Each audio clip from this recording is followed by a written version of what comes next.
एक शहीद के पिता ने मुझे कहा, और मुझे काफी दुख हुआ जब उसने ये मुझे कहा। कमरे में अंदर ले जाके मैंने उनसे पूछा कि बताओ आपको क्या लग रहा है, दिल में आप क्या है? तो उसने कहा, राहुल जी मैं नैरोबी में रहता हूं, पंजाब में पैदा हुआ और नैरोबी गया, नैरोबी में मैं काम करता हूं। पहली बार मुझे ऐसे लगा कि पंजाब से अच्छा अफ्रीका है, पंजाब से अच्छा नैरोबी है, मैं यहां वापस नहीं आना चाहता। आज हम किसानों के परिवार से मिले। अमरिंदर सिंह जी ने कहा एक लड़की से मिले जिसके परिवार के 5 मेंबरों ने आत्महत्या की। उससे पहले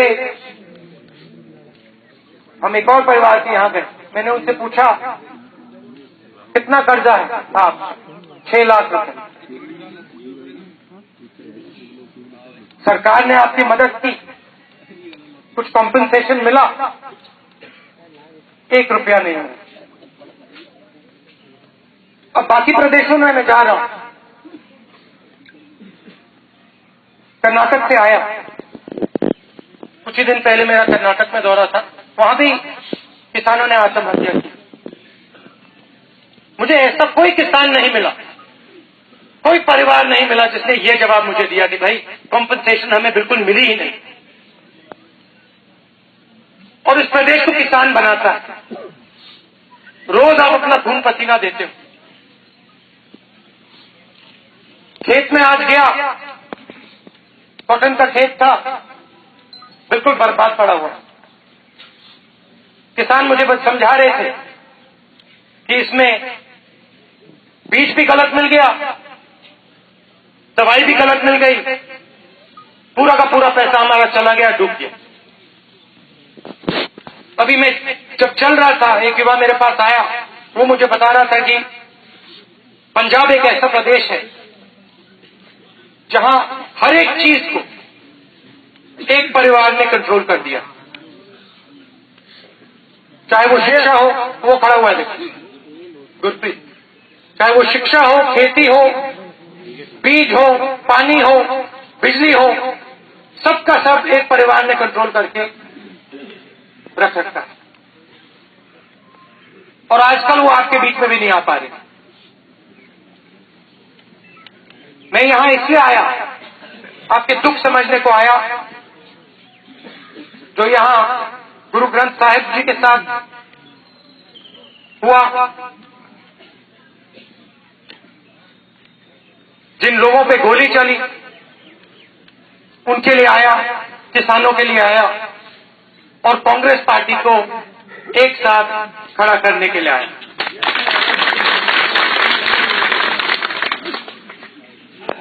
श्री राहुल गांधी, श्री राहुल गांधी।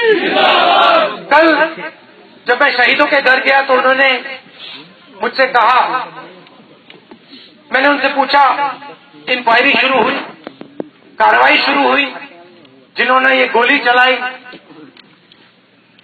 उन पे कार्रवाई शुरू हुई। और लड़के के पिता ने मुझे कहा कि राहुल जी यहां कार्रवाई नहीं होगी,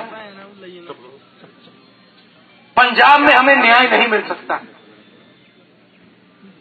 हम चाहते हैं कि आप कांग्रेस पार्टी के नेताओं के साथ जाइए, राष्ट्रपति जी के पास जाइए और राष्ट्रपति जी को कहिए कि यहां सीबीआई इंक्वायरी होनी चाहिए, इंडिपेंडेंट जज के साथ इंक्वायरी होनी चाहिए। और मैंने उनको वायदा किया कि जैसे मैं वापस जाऊंगा, मैं कांग्रेस पार्टी के सीनियर नेताओं को एक साथ राष्ट्रपति जी के पास ले जाऊंगा और जो आपने हमसे मांगा है वो काम मैं पूरा करके दिखाऊंगा।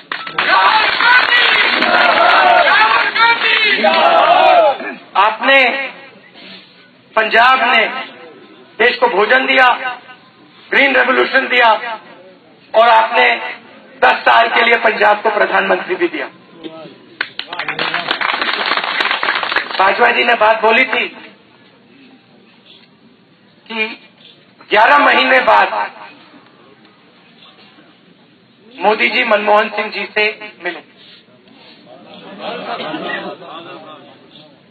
बादल जी ने, वो दूसरी मीटिंग थी, मनमोहन सिंह जी को भी मोदी जी मिले थे, याद है आपको? मगर काफी टाइम लगा। तो मैंने पूछा, भाई डिस्कशन क्या हुआ, बातचीत क्या हुई? तो मनमोहन सिंह जी ने मुझे बताया कि मोदी जी इकोनॉमी के बारे में पूछ रहे थे कि भैया आपने इसको 10 साल चलाया कैसे? वो गुजरात से आए। गुजरात अपने आप चलता है। शायद उनको गलतफहमी हो गई थी कि उन्होंने गुजरात को खड़ा किया, मगर जब आप हिंदुस्तान के प्रधानमंत्री बने तो फिर हमारे प्रधानमंत्री जी से पूछ रहे, भैया ये चलता कैसे, इकोनॉमी कैसे चलती है? और उसका भी नतीजा आपको दिख रहा होगा। कर्जा माफ करने की बात की, 70,000 करोड़ रुपए की बात की। किसान हमारे पास आए, कांग्रेस पार्टी के पास आए थे, और उन्होंने मनमोहन सिंह जी से, कांग्रेस प्रेसिडेंट से, मुझसे एक सवाल पूछा। उन्होंने कहा, जब बड़े उद्योगपति बैंक में जाते हैं तो उनको लाल कालीन दिखाई देता है। बैंक मैनेजर उनको अंदर बुलाता है, गले लगता है और कहता है, बोलिए कितना पैसा चाहिए आप। जब किसान अंदर जाता है तो बर्ताव बिल्कुल अलग होता है। लाल कालीन नहीं होती, दरवाजा बंद हो जाता है, कभी कभी बाहरी दरवाजा बाहर ही कर देते। और किसानों ने, हिंदुस्तान के किसानों ने हमसे पूछा कि ये क्यों होता है, और हमने उनको 70,000 करोड़ रुपए का जवाब दिया कि आपके लिए बैंक के दरवाजे बंद हैं, हम आपके दुख को, दर्द को समझते हैं और बैंक के दरवाजे हमने खोल दिए। एमएसपी के बारे में आप जानते हो, हर साल एमएसपी बढ़ती। जब ओला पड़ता था, बारिश आती थी, एकदम हम मदद करते थे। अभी जमीनी अधिग्रहण बिल हम लाए, उसमें मजदूरों की भी मदद की, किसानों की भी मदद की। और जैसे मोदी जी आए, उनका पहला काम इस बिल को बदलने का काम। उनके बिल में, हमारे बिल में 3 फर्क। पहला फर्क यह था कि हमने कहा कि अगर आप किसान से जमीन लेना चाहते हो तो उससे पूछ कर ली जाएगी, बिना उसके पूछे जमीन नहीं ली जाती। दूसरी बात हमने कही कि अगर आपने जमीन ले ली और 5 साल के अंदर उस जमीन पे आपने काम नहीं किया, काम शुरू ही नहीं किया, एक ईंट नहीं लगाई, तो वो जमीन किसान को वापस मिलनी चाहिए। और तीसरी बात हमने कही कि अगर जमीन ली जा रही है तो सोशल ऑडिट होना चाहिए। किसान, मजदूर, जो लोग उस पर काम करते हैं, उन सब के बारे में जानकारी होनी चाहिए और उन सबको कॉम्पेंसेशन मिलना चाहिए। मोदी जी जैसे आए, उन्होंने बिल को बदलने की कोशिश की, इन 3 चीजों को बदलने की कोशिश की। सबसे पहले किसान से नहीं पूछने की जरूरत। दूसरा काम, एक बार जमीन ले ली